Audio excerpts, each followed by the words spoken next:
Good evening, ladies and gentlemen, and welcome to World Education Day 2023. My name is Jamiu, the Makerspace, all the way from Kwara State, North Central Nigeria. And I welcome you all once again to this event. And this is to commemorate the World Educational Day 2023. This is being hosted by Prikkle Academy. So to also spread our impact across education, that's what we focus on. So Prikkle Academy is a social enterprise working with African youth and children to uncover their skills, gifts, and assets to co-create community solutions. I'll be your host today with my guests, Mrs. Khadija Sulaiman and Mr. Damilola Fashoranti. And the topic we'll be exploring today is education by, for, or with the people. So very soon, I'll bring in my guests to introduce themselves. But before that,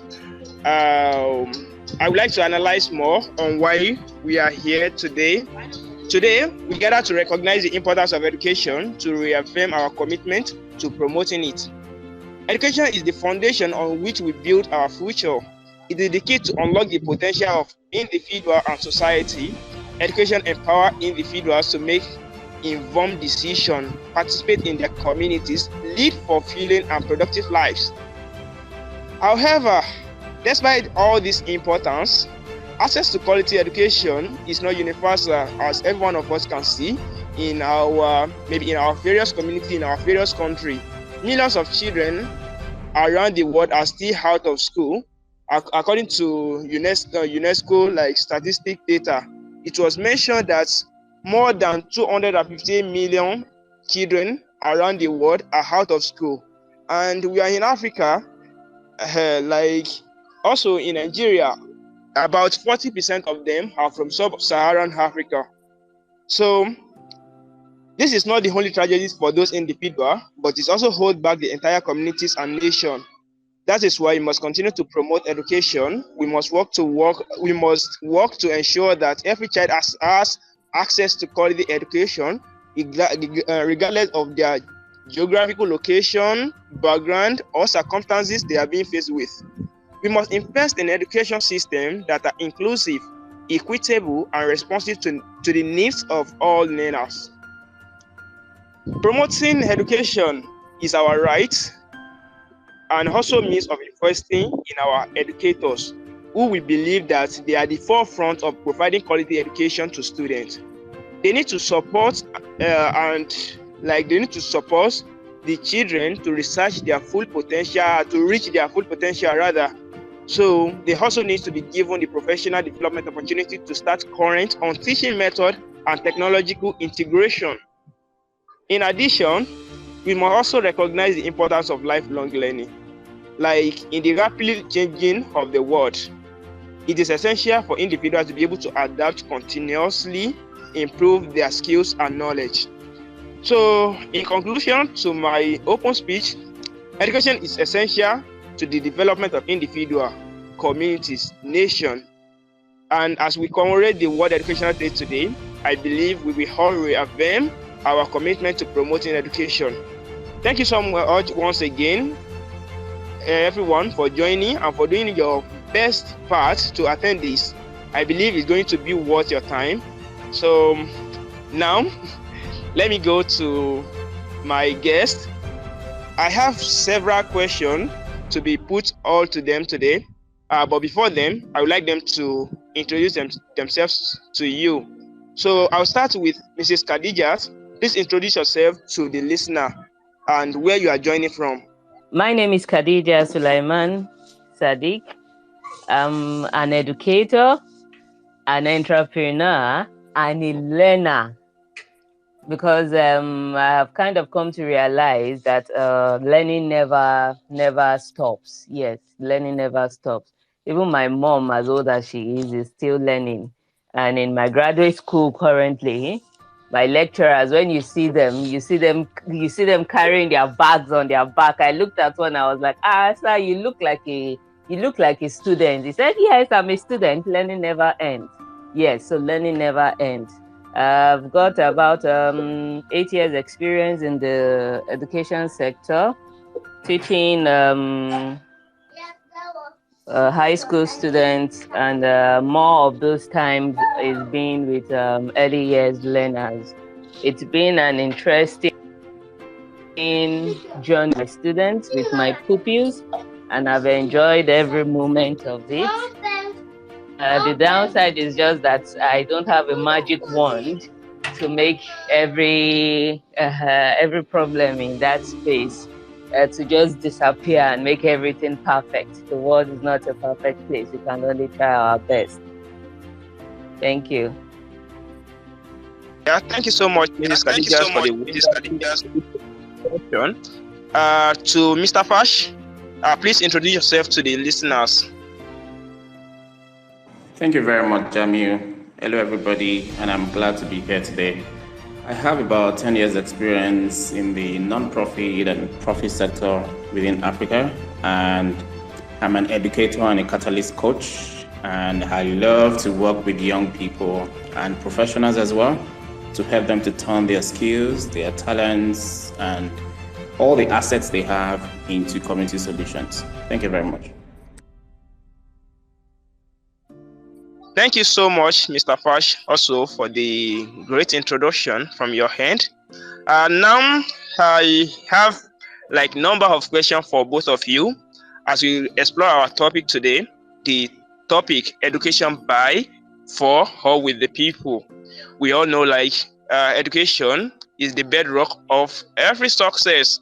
So, and this is important. So I would like to start my question with this, and this will goes to Mrs. Khadijat. I know you are a teacher, and as a teacher, what are your thoughts about the kind of education we have today? So is it helping students or community to be better? Thank you very much. In my view, if I'm talking in my view, I'm talking, okay, let me say Nigeria, looking at Nigeria as an example and comparing it to what we have in the world in other climes currently.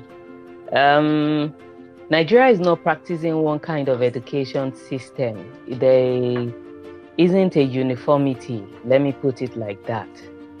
And it's the system we are running has turned more into a competition. There specifically isn't the authority to see that things are being done, how do I put it properly, or learning is being made impactful. I would say globally they know us to be, how do I put it, theoretical.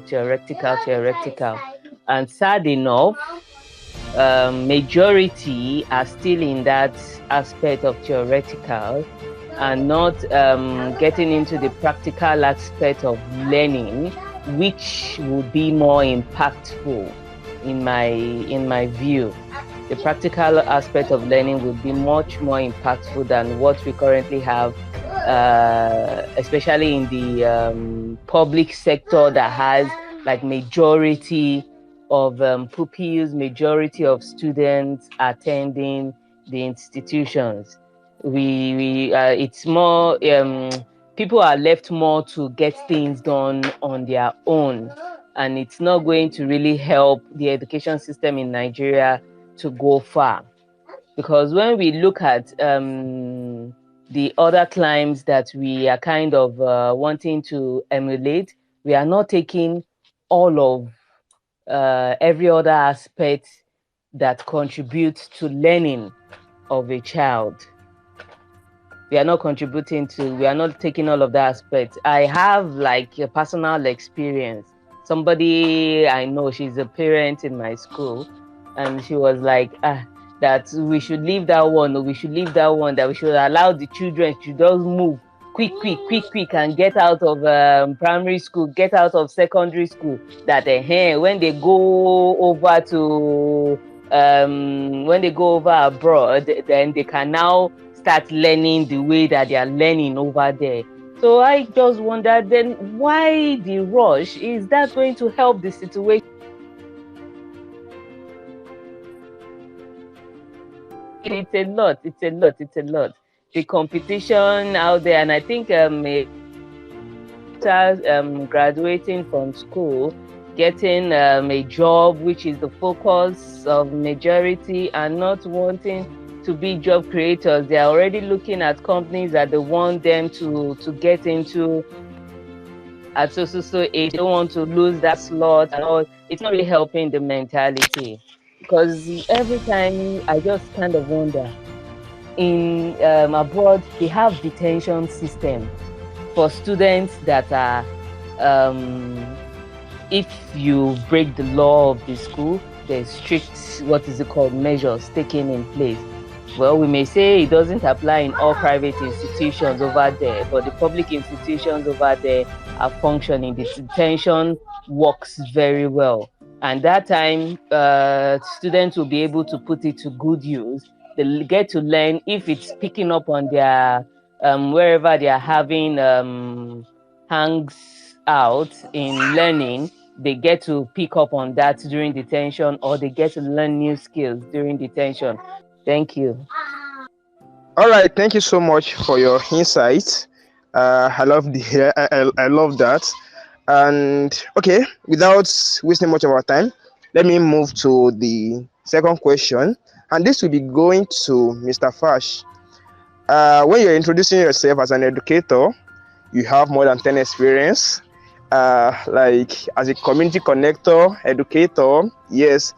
And the question here is that, in your view, is there anything missing or that is now lost in our education that could be a game changer in our community? All right, thank you very much, Jamiu, for the question. Before I probably touch on what is missing, I think there's a lot of good things that we are also doing as well, so that we don't constantly look at the fact that everything we are doing in our educational system is totally wrong. Of course, many of us have gone through the educational system on the African continent, and we are doing good for ourselves as much as we can. But looking at the question that you just asked right now, what could be missing or what could have been lost in our education? And the way I think about education is not just learning within the four walls of a classroom. I think about education as our life in its entirety. So what I've seen that has been lost or that has been missing is the wisdom of our own self. I feel we have left how we used to educate ourselves many years ago to wanting, well, the Western kind of education, the education within the classroom. Nowadays, people would almost say that if you do not have Western education, you are not wise. But the truth is, our forefathers, many of them may not have had the Western kind of education, yet they succeeded. They had the wisdom to do their thing. They had the wisdom to bring together their family members and have great relationships and create the solutions that they could create. So I think one thing that is really missing or that we have lost is that, I'll call it indigenous education, our own kind of style of educating ourselves. Those kind of education where people sit and learn together. They don't need to wait for a teacher. They don't need to go to a classroom. They don't need to go to a specific place to learn. They believe that learning happens every time. Learning happens in every way, on the way to the market, on the way to the stream, on the way, a journey, even going on a journey is learning and is education in itself. So I feel that if we can bring back the ways we used to educate ourselves, the way we used to believe that peer-to-peer learning and, learning from the elders and, everyone bringing their own thoughts and their own wisdom together to solve our problem, I believe if we can bring that a little bit, and I see that a couple of initiatives are beginning to bring this back, which is very good to see. And I feel the more we can bring that back, hopefully it can also make our education better. Thank you. Sorry, before we continue, I liked the response he gave, and thank you for that reminder. My thoughts were all going strictly to the Western education that I really, it keeps my mind that education is not limited to the four walls of a classroom.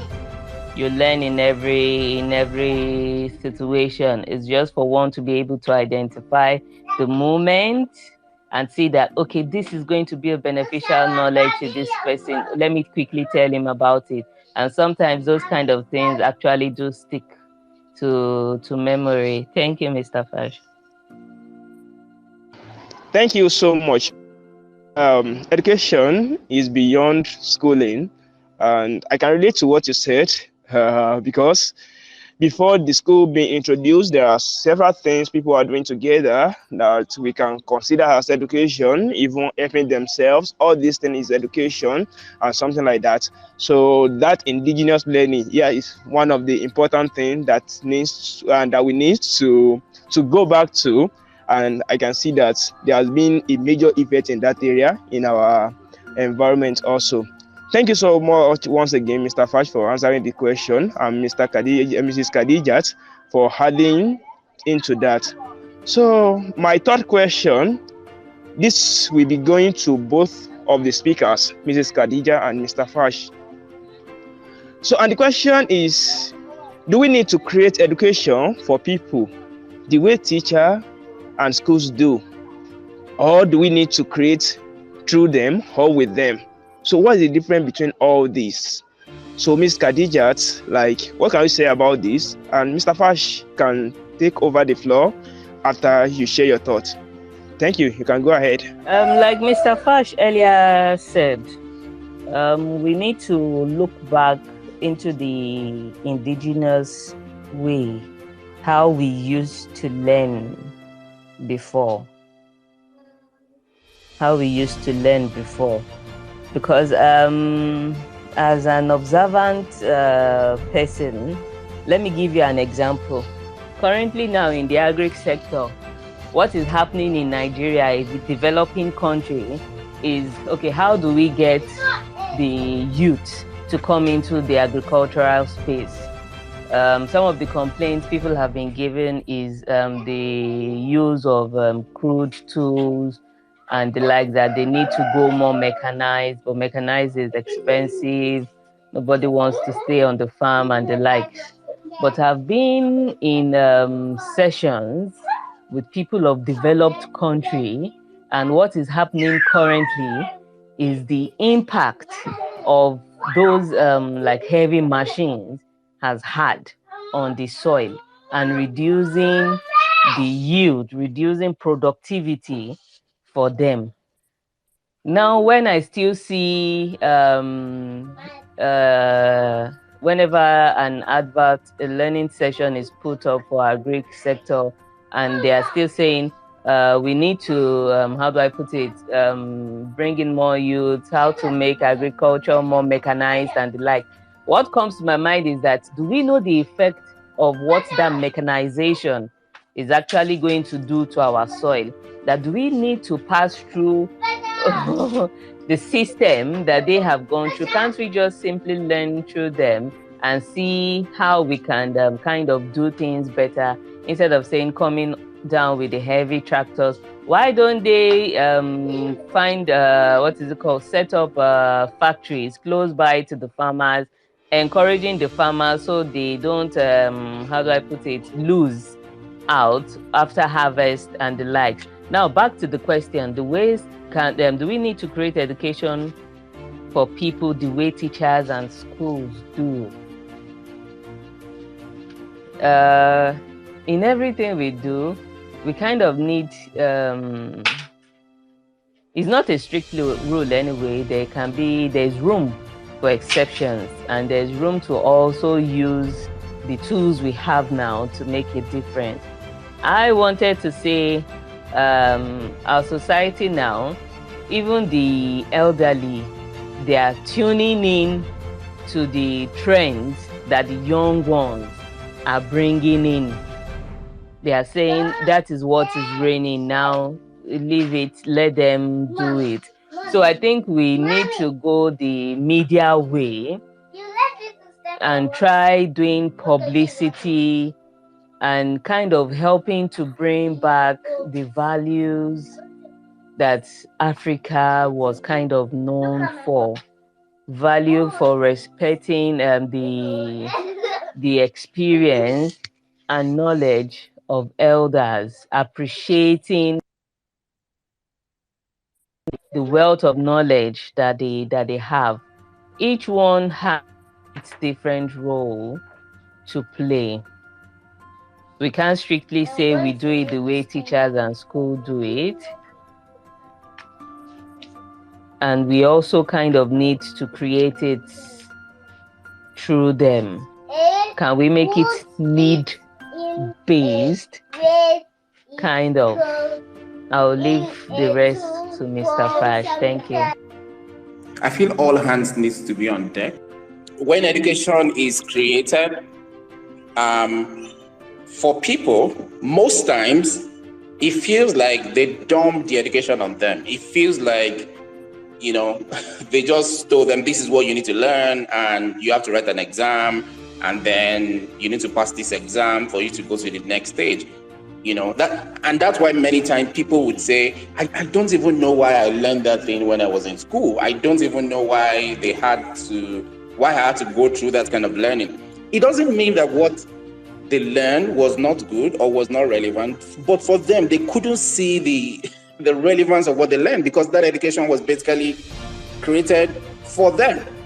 But then when you think about it, when you flip it over, when education is created through people or with people, people see a sense of joy and a sense of gladness and a sense of eagerness to wanting to make sure that they learn that thing, and they are sharing with other people, and at the same time, they are using the knowledge because it is co-created with them. They see themselves in the entire knowledge, So for me, I see a little bit of difference between the two, and I feel there's a very huge difference in that, and a difference that could make in education.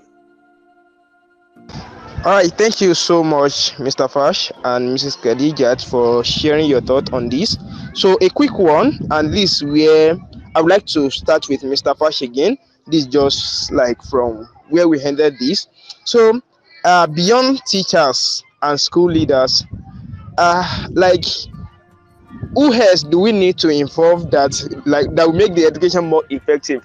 Like what's your thought about this? Like who else do we need? We have teachers, we have school leaders, so do we need any other people to make our education effective? So like what's your thought on that, Mr. Fash? Okay, I think that we need almost everyone to be part of education. And like I said initially, education is completely not just about what people learn in the classroom. It's our entire life. Everything about our life is, what education is. So if that's the case, it means that we need everybody to really educate the society.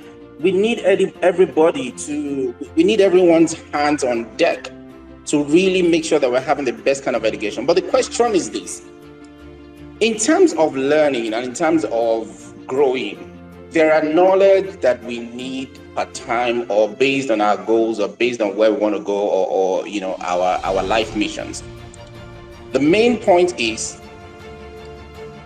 we need beyond just one person, because knowledge is very diverse. Knowledge can be found in almost everywhere. Today, people go on the internet to read up things that they will learn in class that they did not understand. Today, we have academies, that is not set up like in a school format. Today, we have mentors. Today, we have coaches. Today, we have counselors. Today, there are people that have not even gone through a particular type of system of education, but they know their stuff. They know their onions, either because they have a lot of experience in that field.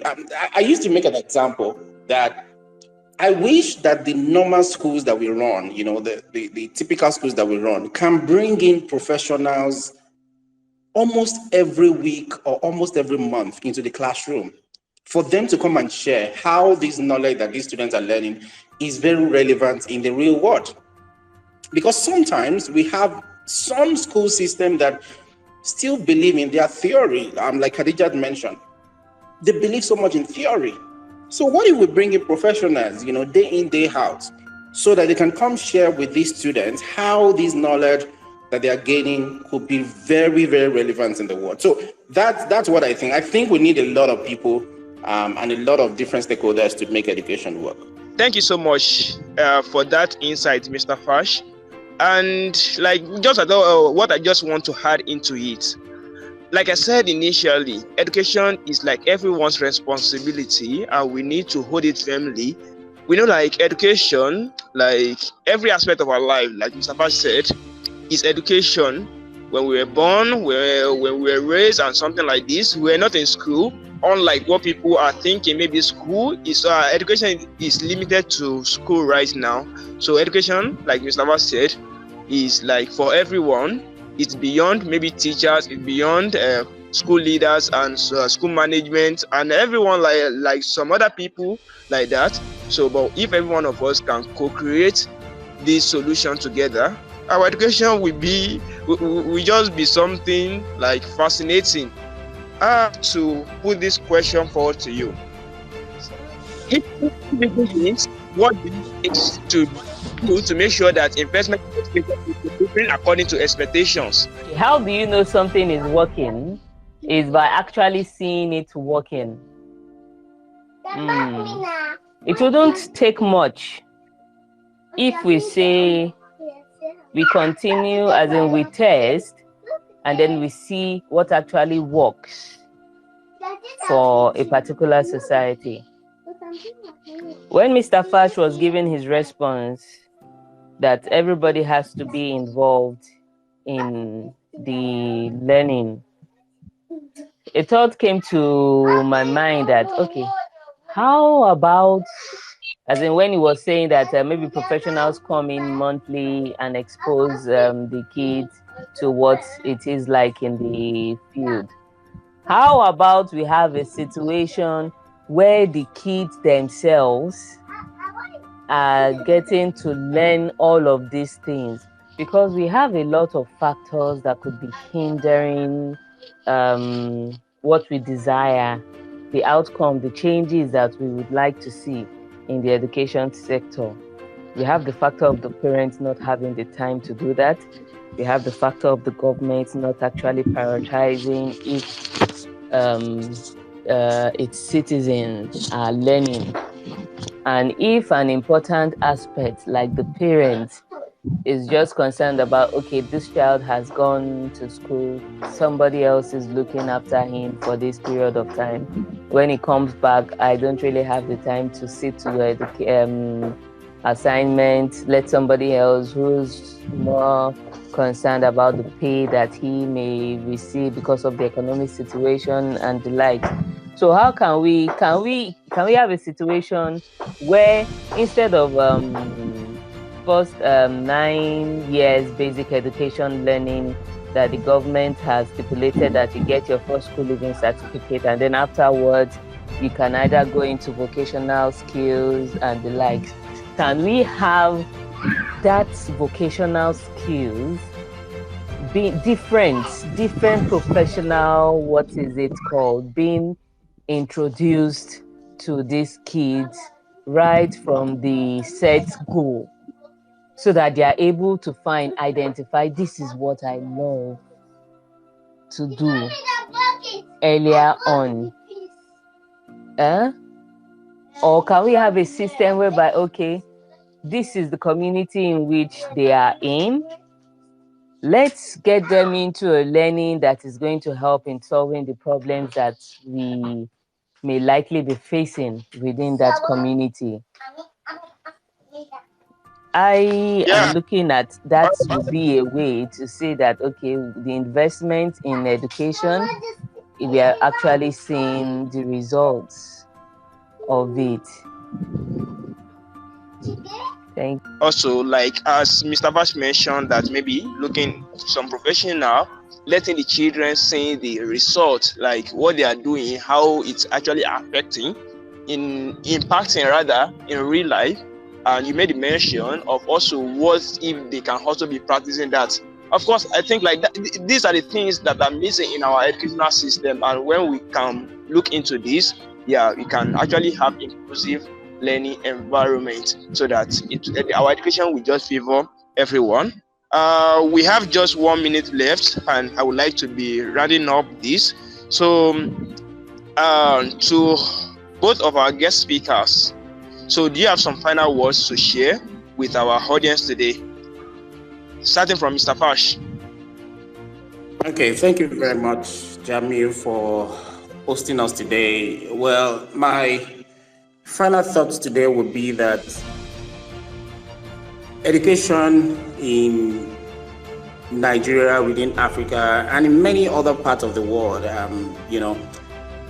it currently needs a lot of different changes, and we also need to kind of rejig it. So even in developed countries, by the way. But then it is also important for us not to think that because a lot of changes need to happen, that we have not made progress. I think we have all made progress in education up to this point. That's why some of us are here. That's why many people are doing great things through education, either formal, informal, semi-formal, and any other type.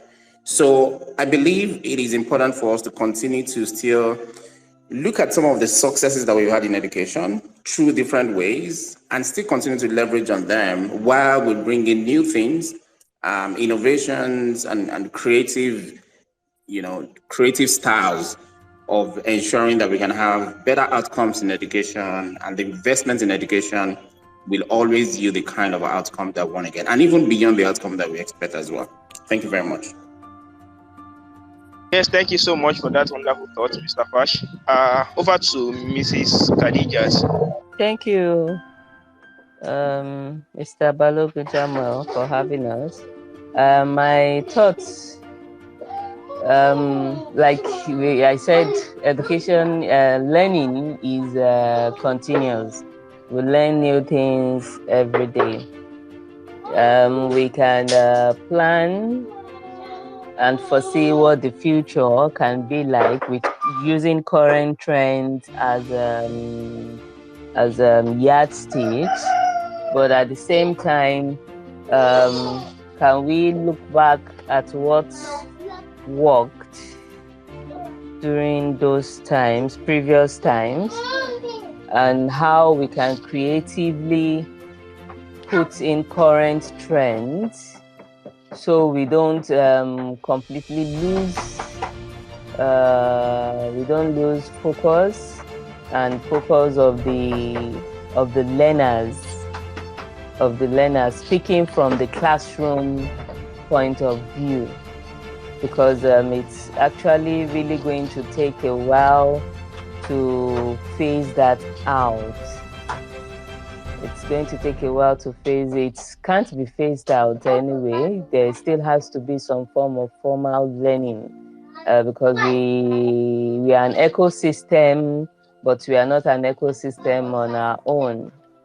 So it's about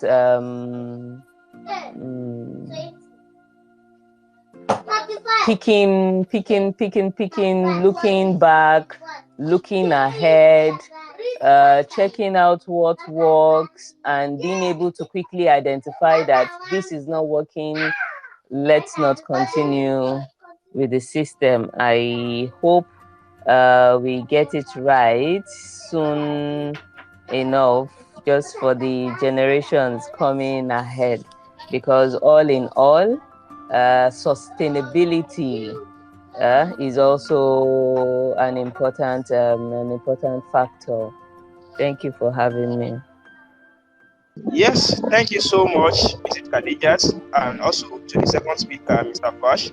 I believe that with the advocacy with the young people and also professionals are putting into education now, I believe that we can be able to get our education right. Also, thank you so much to everyone that joins today, and I'm and they are also eager to make a change in education because that's what makes you here. So you are passionate about education, you are passionate about seeing the world where our education is running smoothly.